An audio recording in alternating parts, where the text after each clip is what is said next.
हाय दोस्तों, मैं अनिल आप सभी का आपके अपने चैनल में स्वागत करता हूँ। आइए प्रश्न देखिए। प्रश्न कहता है कि यदि भाग एल्गोरिथम लिखते हैं A is equal to B Q plus R में बी बराबर 73, क्यू बराबर 34 और आर बराबर 23 हो तो ए का मान क्या है। उसके बाद अंग्रेजी में दिया गया है कि if in division algorithm a is equal to B Q added to R, b is equal to 73, q is equal to 34 and r is equal to 23, then what is the value of a, है ना। ऐसा पूछा हुआ है। मैं आपको बताऊं कि आप वीडियो को शुरू से अंत तक देखें। यहाँ के लड़के को मैं समझाता हूं उसी तरीके से आप लोगों को भी समझाता हूं। तो देखिए, ये इसमें दिया गया है 4 ऑप्शंस। अगर ऑप्शंस के अकॉर्डिंग करना हो तो इसको कैसे किया जाता है ये मैं बता रहा हूं। केवल इसके यूनिट डिजिट और इसके यूनिट डिजिट पे ध्यान दीजिए। बी क्यू है ना, बी क्यू है तो यूनिट डिजिट अर्थात इकाई के अंक पे ध्यान दीजिए। तो ये 4 3 12 हो गया। इसके इकाई अंक ऐड होंगे क्योंकि एडेड 2 है अर्थात जुड़ेंगे। तो 12 और 3 15 अर्थात इकाई का अंक 5 ही आएगा। लेकिन इसमें देखिए इकाई का अंक 5 इसमें भी है इसमें भी है, फिर कंफ्यूजन होगा। तो ये दोनों तो होगा नहीं, ये दोनों होगा नहीं, ये दोनों में से कोई एक होगा। अब कंफ्यूजन को दूर करने का तरीका मैं बता रहा हूं। देखिए, अगर यहां बी दिया गया है और क्यू दिया गया है, दोनों 2 अंकियां हो तो 3 अंकिया होंगे तो जब मिलेंगे तब मैं बताऊंगा। इनका गुणा कीजिए तो 7 3 का 21 होगा, यानी कि जो भी होगा वो 20 और 30 के बीच होगा। कैरी भी बचेंगे 21 और 9 तक तो 30 होंगे, 9 बचेंगे तो 30 होंगे।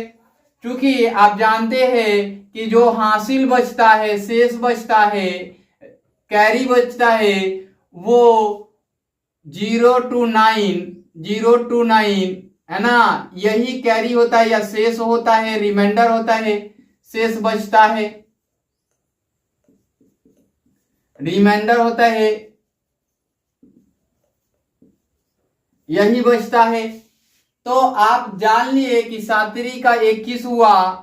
अगर 9 भी शेष बचेगा तो ऐड करेंगे तो 30 के पास आएगा, यानी कि 35 तो होना नहीं है। तो हो गया, आपका उत्तर मिल गया।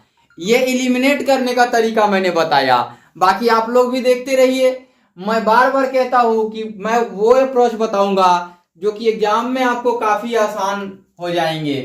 चलिए आगे आते हैं। अगर ये ऑप्शंस ना दिया रहे, कोई भी ऑप्शंस ना रहे, तो 2 अंकीय के लिए हल अर्थात सॉल्यूशंस दिया है अर्थात गिवन। उसके बाद क्या दिया गया है यहां पे भाग एल्गोरिदम में, है ना। किसमें? भाग एल्गोरिथम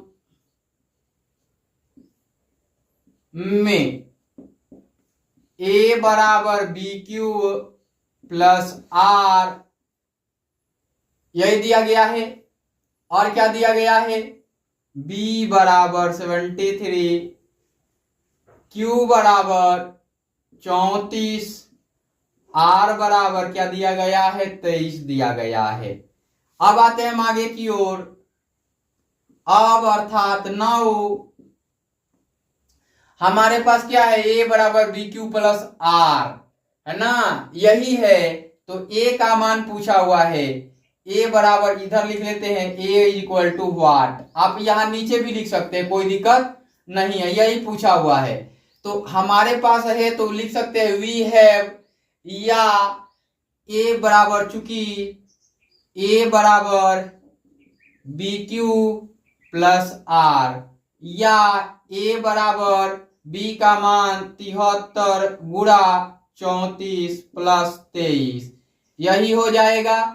इधर की ओर आ जाते हैं, या a बराबर ये हो जाएगा इसको गुणा करने का तरीका आपको मैं बता देता हूं। पहले इसका इससे कीजिए, पुनः इसका इससे और इसका इससे करके जोड़ लीजिए, है ना। या आप जैसे चाहे वैसे कर सकते हैं, इसको ऐसे भी कर सकते हैं, इसको 3 और 4 30 और 34 में तोड़ सकते हैं। सब चीज सिखाते चलता हुआ भी, ठीक है। आप सभी को एग्जाम में दिक्कत ना हो इसके लिए हमने इसको ही क्यों तोड़ा। आप ये समझिए कि किसी भी चीज का 5 तक का गुणज आसानी से निकाल सकते हैं, लेकिन 7वां गुणज निकालने में थोड़ी कठिनाई हो जाती है, इसलिए हमने 73 को नहीं तोड़ा। हमने अगर 73 और 83 दिया रहता तब हम उसको ब्रेक करते दूसरे तरीके से, वो तो a प्लस बी और a माइनस बी पे हो जाता, है ना। तो हम देख लेते, यहां पे देखिए इस प्रकार से ये तीसरा गुणज क्या होगा, 210 और 9, 219 पे 1 0 होगा, 219 पर 1 0 होगा। फिर इसका चौथा गुणज 7 चौक 28 और 12 अर्थात कि 292 हो जाएगा, है ना। अब इसको जोड़ लीजिए, तो जोड़िएगा तो 2 हो जाएगा, 9 9 18 का 8 हो जाएगा, और 1 2 3 और 1 4 हो जाएगा, और 2 का 2 2482 हो जाएगा। तो ये हो गया आपका 2482 जोड़ 23, है ना। अब इसको जोड़िए, a बराबर 2 और 3 5, 8 2 10 का 0, 4 और 1 5, है ना, और 2 का 2, इसलिए a बराबर क्या मिल गया आपको, 2505 मिल गया। ये 2 अंकिया के लिए बनाएंगे तो ऐसा बना लेंगे।